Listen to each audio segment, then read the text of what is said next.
Friend success એકેડમીમાં આપ સૌનું સ્વાગત છે। આજના લેક્ચરમાં આપણે એમકોમ સેમ 4માં જે કચ્છ યુનિવર્સિટીમાં 2018માં મોડી બજેટિંગમાં જે પૂછાયેલો છે તેના વિશે આપણે માહિતી ગણીશું।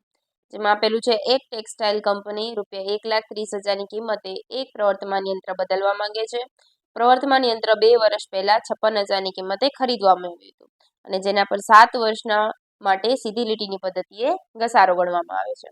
આ યંત્ર તેને દૂર કરવાના ખર્ચ વગેરે અત્યાર સુધી 60,000માં વેચી શકાય તેમ છે। નવું યંત્ર બેસાડવાનો ખર્ચ ₹20,000 થશે અને તેના આયુષ્યના 5 વર્ષના ઘસારા તરીકે માંડી વાળવાનું છે। સંચાલકો માને છે કે નવા યંત્રની ભંગાર કિંમત તેના 5 વર્ષના આયુષ્યના અંતે 10,000 ગણાય છે। સંચાલકો એવો પણ અંદાજ કાઢેલ છે કે નવા યંત્રને કાર્ય વિસ્તરણને લીધે વધારાની 20,000ની કાર્યશીલ મૂડીની જરૂર પડશે। પેઢીની સામાન્ય નફા પર 55% અને મૂડી નફા પર 30% કરવેરો ભરવા પાત્ર છે। પ્રવર્તમાન યંત્ર અને નવા યંત્ર કંપનીનો કર બાદનો નફો આપતા 5 વર્ષ માટે નીચે મુજબ કરવેરા બાદનો નફાનો અંદાજ આપણને આપેલો છે। કરવેરામાં બાદ કરેલા જ છે। ક્લિયર છે? ત્યારબાદ બે વસ્તુ પૂછી છે આપણને। નવા યંત્ર માટે જોઈતા ચોખ્ખા મૂડીરોકાણની ગણતરી કરો અને જો કંપનીની મૂડી પડતર 15% હોય તો નવું યંત્ર ખરીદવું જોઈએ। 15%ના દરે એક વર્તમાનનું મૂલ્ય પહેલા 5 વર્ષ માટે નીચે પ્રમાણે આપણને આપેલું છે। ચલો સૌ પ્રથમ આ દાખલામાં શું કરવાનું તો મેઇન વસ્તુ તમારે 3 વસ્તુ શોધવી પડે। કઈ તો ચલો ગણાવડાવું છું। એક આવે છે તમારી વેચાણ કિંમત। શું આવે? વેચાણ કિંમત।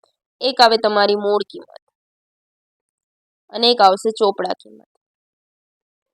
ચોપડા કિંમત એટલે તમને મૂળ કિંમત ને ચોપડા કિંમત તો સેમ જ થાય, આમાં 7 વર્ષનો પહેલાની અને 7 વર્ષ પછીની રીતે પણ આપણે ગણતરી કરવી પડશે। સૌ પ્રથમ તો આ 3 વસ્તુ છોડી લખવાની। ચલો જોઈ લઈએ। વેચી શકાય છે એટલે 60,000। મૂળ કિંમત એટલે હાલ એની કિંમત કેટલી આપને આપેલી છે? પ્રવર્તમાન યંત્ર 2 વર્ષ પહેલા કેટલાની હતી? 56,000ની કિંમત। ક્લિયર છે? હવે ચોપડા કિંમત કઈ રીતે શોધવી? તો ચલો ચોપડા કિંમત શોધવા માટે ઘસારો પહેલા કાઢવો પડે, તો ઘસારો કાઢી લઈએ। ઘસારો બરાબર મૂળ કિંમત ભાગ્યા આયુષ્ય વર્ષ। અહીંયા ભંગાર કિંમત હોય તો માઇનસ કરવી। આ ભંગાર કિંમત છે પણ આ 5 વર્ષના અંતની છે, આપણે આને 7 વર્ષનું ટોટલ અહીંયા આપેલું છે એટલે આમાં એ કામ લાગશે નહીં। તો મૂળ કિંમત કેટલી છે તમારી પાસે? 56,000 અને આયુષ્યના વર્ષ કેટલા કીધા તમને? 7 વર્ષ। કરી નાખીએ ભાગાકાર, તો કે 56,000 ભાગ્યા 7 એટલે એક વર્ષનો ઘસારો કેટલો આવે તમારો? 8,000। ક્લિયર? આ તમને શું મળ્યું? ઘસારો મળ્યો। હવે ચોપડા કિંમતમાં શું કરવાની તો કે ઘસારો હોય માઇનસ થઈ જાય, અહીંયા પહેલા લખી નાખીએ। મૂળ કિંમત કેટલાની હતી આપણી? 56,000, એમાંથી માઇનસ પ્રથમ વર્ષ ઘસારો 8,000। 56,000 માઇનસ 8,000 એટલે 48,000। તમને કેટલા વર્ષનું કીધું છે? 2 વર્ષ પહેલા એટલે હજી એક વખત માઇનસ હશે, માઇનસ ઘસારો બીજા વર્ષનું પાછા 8,000 એટલે કેટલા આવશે? 40,000। એટલે તમને ચોપડા કિંમત કેટલી મળે છે? 40,000। ક્લિયર છે? અહીંયા સુધી કોઈને ડાઉટ છે? ચલો ત્યારબાદ આપણે નફો શોધવાનો પડશે।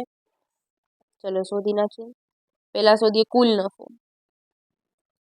કુલ નફો કુલ નફો કઈ રીતે મળે તો કે વેચાણમાંથી ચોપડા કિંમત માઇનસ થઈ જાય। વેચાણ કિંમત માઇનસ ચોપડા કિંમત। વેચાણ કિંમત કેટલી છે આપણા પાસે? 60,000, ચોપડા કિંમત છે 40,000 એટલે માઇનસ કરીએ એટલે કેટલું આવશે? 20,000 કુલ નફો મળે। હવે એને કુલ નફાના બે ભાગ પાડી નાખ્યા છે। શું કીધું છે? સામાન્ય નફા પર 55% અને મૂડી નફા પર 30%। સામાન્ય નફો એટલે કે તમારો મહેસૂલી નફો, મૂડી નફા પર 30%। તો આના ભાગ કરી નાખીએ। ચલો એક ભાગ થશે તમારો મહેસૂલી નફો અને બીજો ભાગ થશે તમારો મૂડી નફો। તો કે મહેસૂલી નફો અને મૂડી નફો કઈ રીતે શોધવામાં આવે છે તો કે આપણી કેટલી છે મૂળ કિંમત? 56,000। 56,000 માંથી આપણે શું માઇનસ કરશું? ચોપડા કિંમત। એ આપણને મળી જશે મહેસૂલી નફો। મૂળ કિંમત માઇનસ ચોપડા કિંમત એટલે કે 56,000 માઇનસ 40,000. ચલો કરીએ. 56,000 માઇનસ 40,000 કેટલા આવશે? 16,000. તો 20,000 માંથી 16,000 એ મહેસૂરી નફો, તો બાકીનો એ કોણ આવશે? મૂડી નફો. એટલે કેટલો આવશે? 4,000. કેમ કે ટોટલ તો કેટલો છે? 20,000 છે, એમાંથી 16,000 એ 4,000 બે પાર્ટ થઈ ગયા આપણે. હવે ત્રીજું આપણે શોધીએ કરવેરા. કેમ કે ટેક્સ ભર્યો છે. કરવેરા એમાં સામાન્ય પર કેટલા કીધા આપણને? 55%. સામાન્ય એટલે 16,000.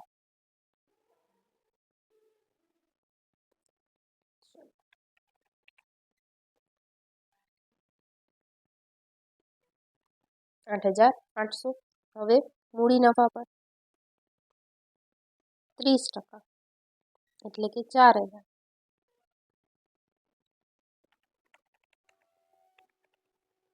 એટલે 1,200. તો 8800 અને 1,200 એટલે ટોટલ કેટલો થશે? 10,000. ક્લિયર? ટેક્સ ટોટલ ભરવાનું કેટલો થાય આપણો? 10,000. હવે આપણે એનું રોકાણ શોધીએ કે એને રોકાણ કેટલું કર્યું છે. ચલો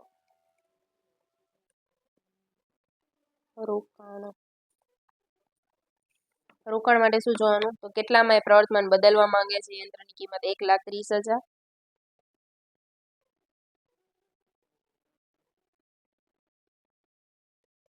પ્લસ એમાં જો ખર્ચા કર્યા હોય તો જે આપણે જોયું તો કેટલાનો ખર્ચો કરે છે? નવું યંત્ર બેસાડવાનો ખર્ચ 20,000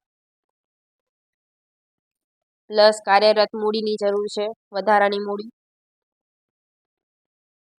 20,000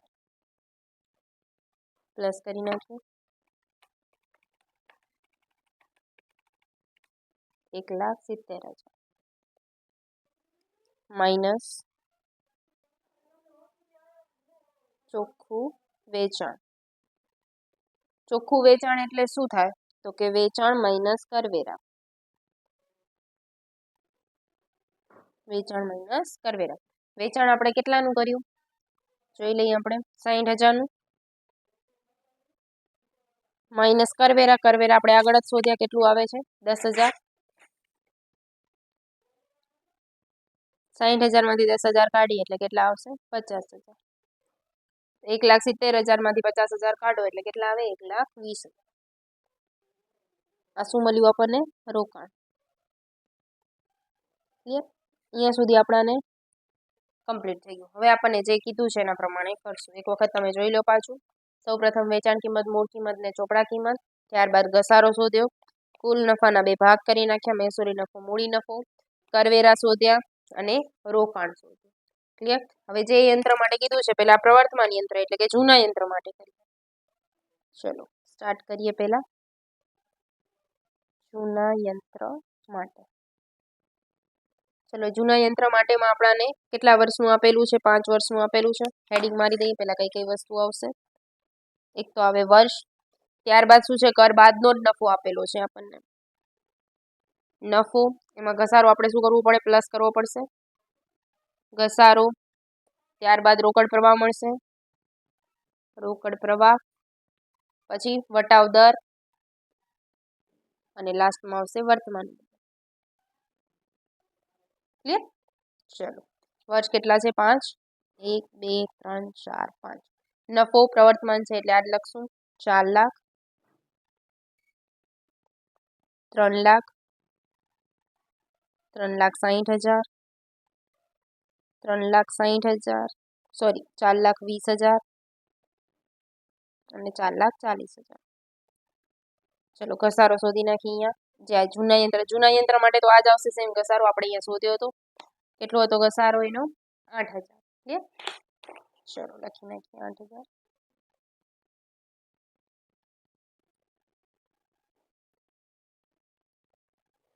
રોકડ પ્રવાહ એટલે આ બંનેનો સરવાળો એટલે 4,08,000. 3,08,000. 3,68,000. 4,28,000 અને 4,40,000. એમાં 8,000 એટલે 4,48,000. ક્લિયર? વટાવનો દર આપણને આપેલો જ છે 0.870, 0.756, 0.658, 0.572, 0.497. ક્લિયર? છેલ્લે સુધી જોજો. છેલ્લે આના જેવો જ એક હજી દાખલો છે જેના વિશે હું તમને ઇન્ફોર્મેશન દઈશ. ને તમારી ચોપડીમાંથી જ આ દાખલો કાઢેલો છે. 4,08,000 ગુણ્યા 0.870 એટલે 35, 49, 60. 3,08,000 ને 0.756.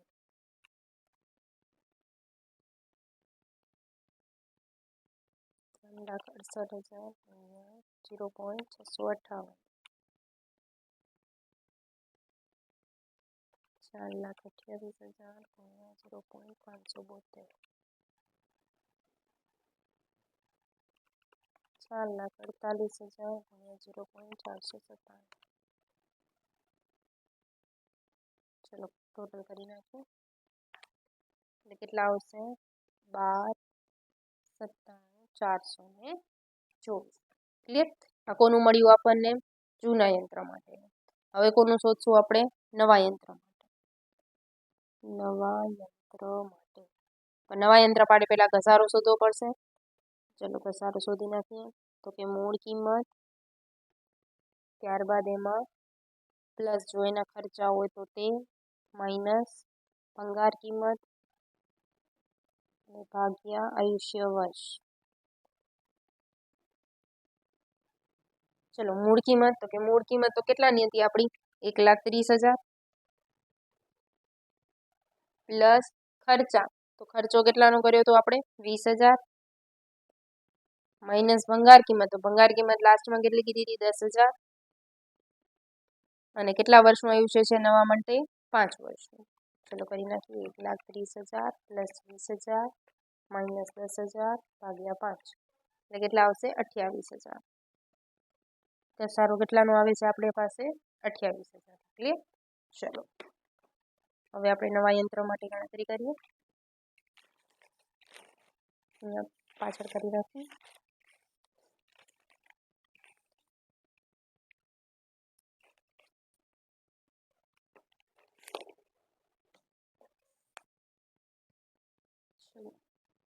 નવા યંત્ર માટે.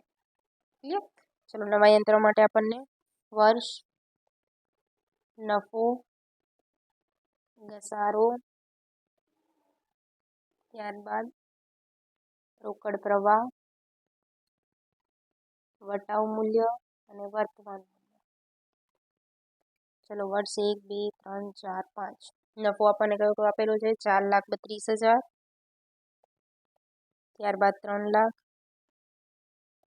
ત્યારબાદ 4 લાખ, 4,80,000 અને 4,60,000. ચલો ઘસારો કેટલો આવ્યો તો? 28,000.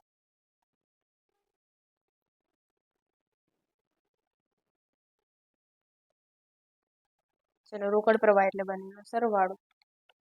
4,32,000 પ્લસ 28,000 4,60,000, 3,28,000, 4,28,000,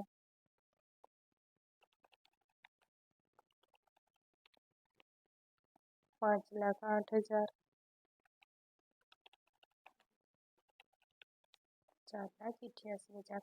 હવે આ 4,88,000 નીચે આવશે કેમ કે આમાં ભંગાર કિંમતની જે તમારી હોય આવક વધારાની કાર્ય વિસ્તરણના લીધે વધારાની 20,000ની આવકને ભંગાર કિંમત આવશે. બંને પ્લસ હશે એટલે કે 20,000 પ્લસ 10,000 એટલે પ્લસ 20,000 પ્લસ 10,000 એટલે કેટલા આવશે? 5,18,000. 5,18,000. કેમ કે લાસ્ટમાં હોય આપણે પ્લસ કરવું પડે. આપણે વટાવ દર આપણને આપેલો જ છે 0.870, 0.756, 0.658, 0.572 અને 0.497. ચલો શોધી દઈએ. 4,60,000 ગુણ્યા 0.870, 3,28,000 ગુણ્યા 0.756, 4,28,000 ગુણ્યા 0.658, 5,08,000 ગુણ્યા 0.572, 5,18,000 ગુણ્યા 0.497. ચલો ટોટલ કરી નાખીએ એટલે કેટલા આવશે? 14,77,814. ક્લિયર? આ આપણને મળી ગયું નવા યંત્ર માટે. હવે આપણે વધારાનું શોધીએ. વધારાનું રોકડ પ્રવાહ. આનું કેટલું આવ્યું? 14,77,814 માઇનસ કરીએ જે જૂનાનું આવ્યું છે તે. તો ચલો જૂનાનું કેટલું આવ્યું છે જોઈ લો. જૂનાનું કેટલું આવ્યું હતું આપણું? 12,97,424. કેટલું આવેલું છે? 12,97,424. કરી નાખીએ માઇનસ 12,97,424. ચલો કેટલું થાય છે જોઈ લઈએ.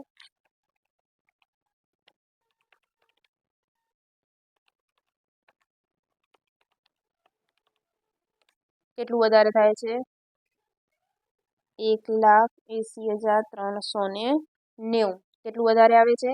1,80,390. હવે એને શું પૂછ્યું છે? જો કંપની 15% મૂડી રોકાણની પણ ગણતરી કરવાની છે આપણે. ચલો તો વધારાનું વર્તમાન મૂલ્ય પણ શોધી નાખીએ. વધારાનું વર્તમાન મૂલ્ય તો કે 1,80,390 માઇનસ થશે. એમાંથી આપણે શું માઇનસ કરશું? તો કે જેટલાનું રોકાણ કર્યું હતું 1,20,000 માઇનસ 1,20,000 એટલે કેટલા આવશે? 60,390. શેમાં આવ્યા છે? પ્લસમાં આવ્યા. આ દાખલો અહીંયા આપણો થાય છે કમ્પ્લીટ. આખો દાખલો તમે જોઈ શકો છો. જ્યાં બી ડાઉટ લાગે ત્યાં તમે કમેન્ટ કરી શકો છો. ત્યાં તો ઇન્સ્ટાગ્રામમાં અને ટેલિગ્રામમાં પણ આપણી પેજ અવેલેબલ છે. ત્યાં તમે ફોલો કરો જેથી આઈએમપી કે નોટ્સ તમને મળી રહે.